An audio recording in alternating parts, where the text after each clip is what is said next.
Do you want to go fast?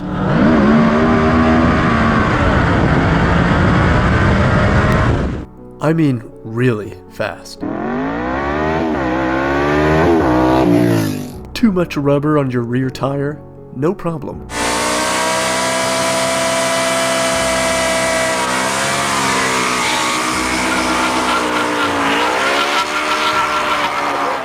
The neighbors don't think you're cool? Go ahead, prove them wrong. Unbelievable. Listen to this thing. That's only 3,500 RPM. Wow.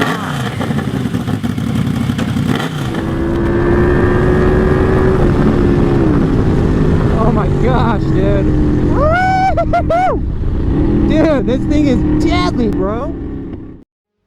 In an era where motorcycle manufacturers were constantly one-upping each other, there had to come a point when one would reign supreme. The Japanese Big Four battling it out year after year for decades, and when the tire smoke finally cleared, there stood the new king of the streets, the almighty Yamaha Vmax. Hello, welcome to DA Garage. I'm David, and today we are going over the Yamaha Vmax. My previous video, the golden era of motorcycles, had a lot of people asking about the Vmax, that I forgot about it. Negative, I did not forget about the Vmax. I didn't include it because this video that I'm making right now is specifically for the wonderful Vmax. So here's everything that you want to know about the Vmax. Let's go back in time to an era that was all about big engines and big power. Brakes, handling, and sturdy chassis be damned. The game is all about smoking rubber and obliterating the drag strip, and Yamaha just won. It's right in the middle of the 80s, and the era of the power cruiser was blazing hot. Yamaha is no stranger to creating fast and fun machines, but Honda, Suzuki, and Kawasaki put up stiff competition. Yamaha had its eyes on the target and knew just what to do. The 1985 Yamaha Vmax. The Vmax stopped everyone in their tracks, or you may as well be standing still by the way this bike could rocket past anything else.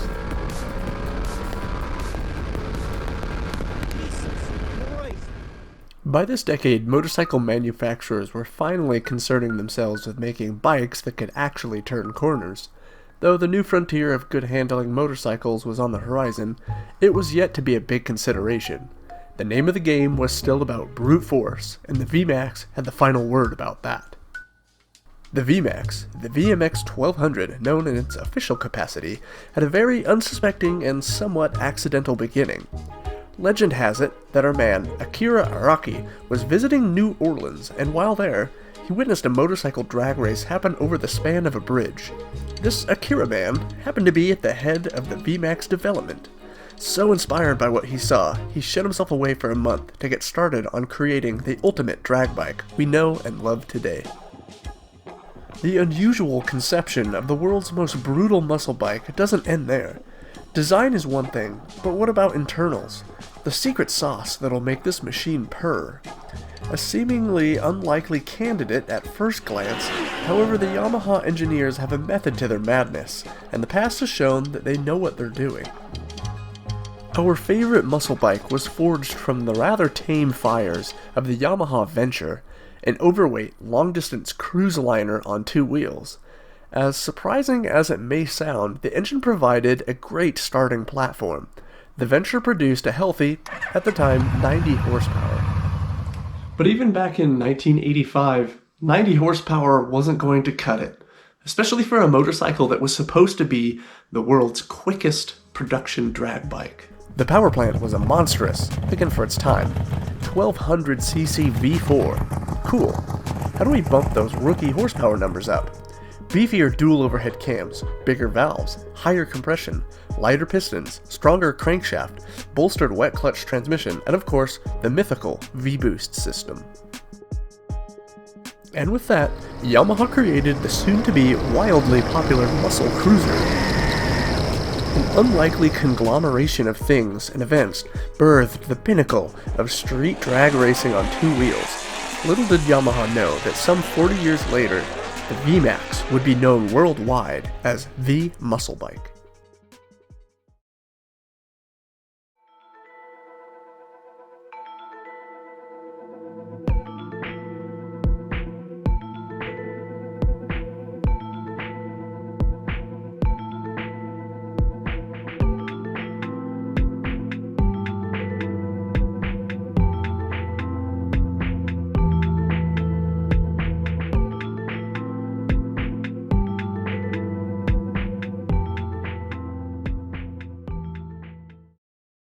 At its release, it boasted a radical 145 horsepower and quarter-mile time of 10.8 seconds at 125 miles per hour. This thing was quick, and in the right hands, it was even quicker. Jay Gleason and the Yamaha Vmax are about to see just how fast they can push it tonight. Both rider and machine are ready, so let's get a closer look. In comes our friend, Jay Gleason. the fastest man on two wheels. Jay set a world record time of 10.30 seconds on a pre-production Vmax. People looked for excuses to claim that this record was illegitimate, but the cries of foul were finally silenced when Cycle World magazine brought a production Vmax to Bayland Raceway in Fremont, California. A gentleman by the name of Dale Walker had an urgent need for speed and set a blistering time of 10.62 seconds in the quarter. While technically a slower time than Gleason's, it should be known that Gleason had a full day of testing and tuning by factory engineers on his pre-production Vmax. Walker was taller and heavier than Gleason, so accounting for these differences, it became clear that Gleason's quarter time of 10.30 was accurate. Regardless of which side of the Gleason-Walker debate you fall on, we all have to admit that this monstrous motorcycle Yamaha produced is seriously quick. Holy cow, is that a burnout or what? This two-wheeled rocket is known today across the globe, yet during its introduction, it was only destined for the US market. The UK didn't get the official Bad Boy Max until 1996. A subdued version was imported to the UK starting in 1991, but it would be like comparing a microwaved meatloaf to a perfectly seared steak. The obvious purpose of this machine was to be the quickest production motorcycle, cement itself into history, and end the muscle bike wars with Yamaha being the reigning champion. Yet all that power wouldn't win over the people if its appearance was weak. With a badass bike comes badass looks. A quote no one has said, but surely the designers of the Vmax felt that way. Take one look at the Vmax, and you'll know exactly what I mean. A menacing, dark, and muscular-looking motorcycle with massive side intakes and an even bigger rear tire. Even if you never saw it move, you could tell this motorcycle lays down fat black lines in the pavement and leaves all those naive enough to challenge it in the dust. Since we're on the subject of appearance, let's take a second to talk about those iconic side scoops. Unfortunately, they're not real. They don't really function as ram intakes on the side. They're simply cosmetic, and they house the stock horn. The VMX 1200 was the right bike at the right time. Just like the hot rods it was designed after, it was built with one goal in mind: to be a quarter-mile record breaker for the common man. With that in mind, we can forgive its few other faults. Like the hot rods just mentioned, the Vmax wasn't created to be carving up twisty mountain roads. It wasn't made for commuting. It's not for touring and long-distance rides or getting good gas mileage, though some people still use it for all those things. The fuel mileage for this motorcycle is pitiful, but we shrug our shoulders and move on because that comes as no surprise. Also as no surprise, the chassis flexes and twists. The suspension is rough and harsh. Again, that's somewhat expected due to this bike's age and purpose. If you're looking into buying a Vmax and have never ridden one before, just be aware that you're getting into a brutal two-wheeled hot rod and kiss all those creature comforts goodbye. Speaking of creature comforts, there's a few quirks I should point out. First, the thing that you think is the gas tank isn't. It's the air intake box, and sadly the side scoops aren't ram intakes, even though air does come through that general area. Second, that means the fuel tank is under the rider's seat. Good for keeping the weight lower in the frame, however it's still a top-heavy bike and requires forceful encouragement to get it to lean through the corners. Because of the fuel tank's location, it means its capacity is a bit small, and regular fill-ups at the gas station are made into more of a hassle due to the process. You have to get off the bike, flip up the seat back, and fill it from there. You have to do this. A couple of catches there, just behind the back, twin shocks. Flick them, and up it pops. A touch unusual from most other bikes. Aside from those little oddities, the Vmax is a wonderful bike to ride. We're all now perfectly clear that this bike is monstrously powerful and tremendously quick. But it's not completely a wild animal. With normal riding, it's docile, compliant, and buttery smooth. But at any RPM, you twist that throttle and this beast wakes up. One moment you're gently cruising, the next moment you're hanging on for dear life. Finally, what set this bike apart from the rest and gave it legendary status. V-boost. On most 4 strokes, one carb provides gas to a cylinder on its intake stroke, while the carb for the opposite cylinder on its power stroke is just sitting idle. V-boost puts that carb to work. V-boost begins at 6,000 RPM when a microprocessor opens a special valve on the intake manifold. The valve allows gas from not 1, but 2 carburetors to enter a single combustion chamber. The increased intake gives V-boost the feel of a supercharger.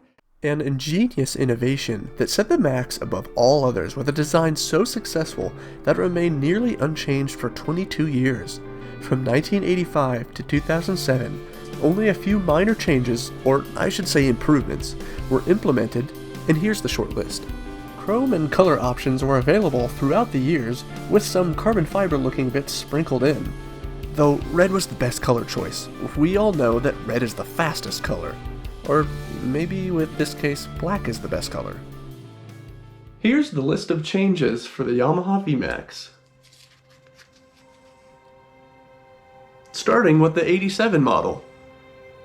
Oh, just kidding, there is no 87 model. That's because of supply and demand. Yamaha had a big supply of Maxes without the high demand. So instead of making an 87 model, they decided to sell all the remaining 86 models, then resumed as normal again in 88. 1990 got a new digital electronic ignition, and Japan finally got their own Vmax. However, it was excessively neutered and no V-boost. 1993 saw needed chassis improvements, including beefier forks and brakes. 1996 got the easier cartridge-type oil filter. 1999 saw improvements to the selector drum, making it more reliable.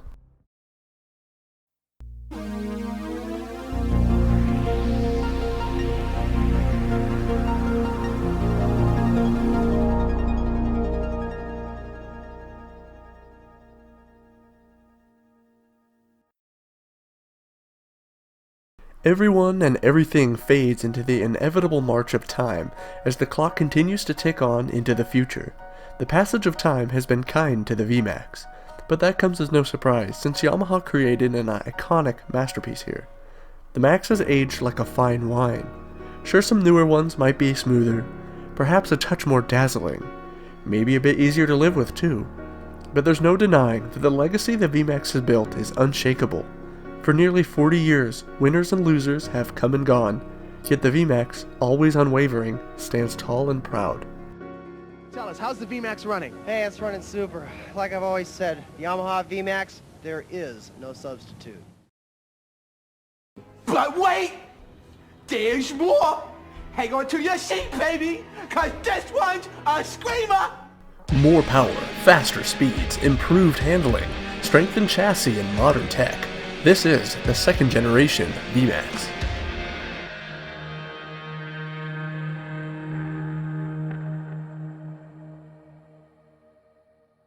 After more than 2 decades, the aging Max desperately needed some serious updating and modernizing. The luster of the first gen was worn off and sinking behind the competition, so Yamaha gathered the largest team they've ever gathered for one motorcycle project and began shaping and crafting the world's next best muscle cruiser. So I'm going to be a little bit brief with the second gen Vmax because this video was mainly about focusing on the first Vmax, the one that, brought all this forth. But don't worry, because I'm going to cover all the basics on the second gen, so you'll know all about it. Out in 2008 for the 2009 model year was the vastly improved second gen Vmax. Old Yami knew that they had a lot riding on this new design, so they better make it good. The formula was simple though. Take the original, remove the flaws, and make it better. First was making a bigger, faster, and modernized power plant. That came in the form of a 1,679cc dual overhead cam V4. Though this massive powerhouse was nearly 500cc larger than the previous Vmax engine, it actually fit better in the bike due to it being a narrower 65 degrees as opposed to the original 70 degrees. The engine also became a stress member built into the beefier aluminum cradle frame. The engine and cast aluminum frame were designed as a single unit. Because of this, structural rigidity was increased. Goodbye frame flex. On top of that, sturdier modern suspension and brakes with ABS was built into the new Max. Computer management and monitoring was sprinkled in, aiding in the handling of this behemoth drag bike. It now handled much better, though still not top choice for the twisties. At least now it could take this thing called a corner. The second gen Vmax retained its unique seat and fuel tank situation, with the small 4-gallon tank being directly under the rider's seat. Some people don't like that, some people are like, whatevs. The biggest seller of cars and motorcycles is actually their appearance, and the design team did a fantastic job freshening up the Max to make it look current, but also kept the classic burly hot rod look. Just like the OG, you can tell just by looking at it that it rips like a bat out of hell.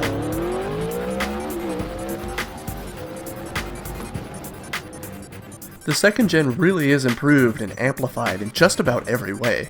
It has a higher top speed, somewhere around 165 miles per hour.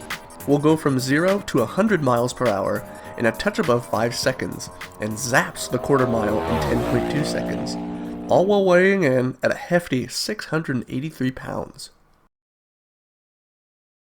So what about V-Boost, the innovation that solidified the original Vmax into history? The new Max doesn't use carburetors, so some new technologies had to be invented.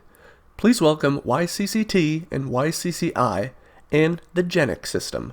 These computer systems operate through the rider's selected throttle position.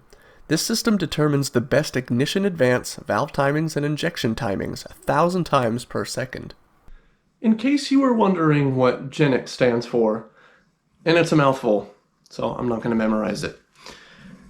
Genesis and electronic engineering aimed at new innovation control technology based on human sensibilities. Whew. Yeah, that's a mouthful. I think we know why everyone sticks to the acronym. What does YCCI do? To explain this, I'm going to have this gentleman give you the rundown. Shout out to Jeff Markham for making this explanation video. Please check out his channel and his other detailed and informative videos. And what the Yamaha chip-controlled intake, YCCI, what it does is basically it varies the length of the air funnels. And it does this to time the reflected air pressure coming from the tips of the funnels back to the intake valve. And it's designed to time it in such a way that the reflected air pressure gets to the intake valve at the right time when the valve is opening. And at low speeds, this is best achieved with longer funnels. And at their full length, the funnels on the Vmax 1700 are 150 millimeters. And at 6,750 RPMs, the funnels shorten. Basically, the top 2/3 of the funnel basically lift up out of the way, essentially now having an air funnel that's only 52 millimeters long, which times the reflected air pressure back to the intake at the higher RPMs because the intake valves are open for a shorter period of time. Since its inception, the Vmax was destined to be the biggest, baddest, and fastest production drag bike for the average man. Throughout its nearly 40 years, it's never ceased to amaze. The enthusiasm and desire people have for this machine is unrelenting, with an only growing cult following. There's very few things that garner more respect and praise as it gets older. The Vmax is one of those things.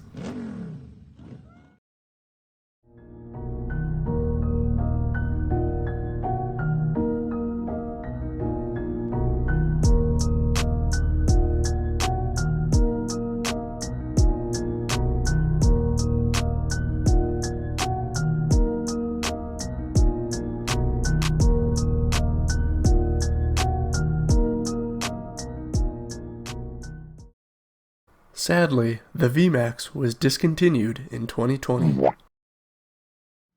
So I've heard, I don't know if it's true, but I've heard that when the second gen Vmax was being developed, it was supposed to make about 230 horsepower. However, they couldn't stop shredding tires with all that power, so they detuned it to its about 200 horsepower. Let me know if that's true or false. If someone out there has the inside scoop on that, that'd be really cool. Anyways, thank you so much for watching. Be sure to comment below, like, subscribe. Really appreciate everyone watching. Thank you so much. See you all next time.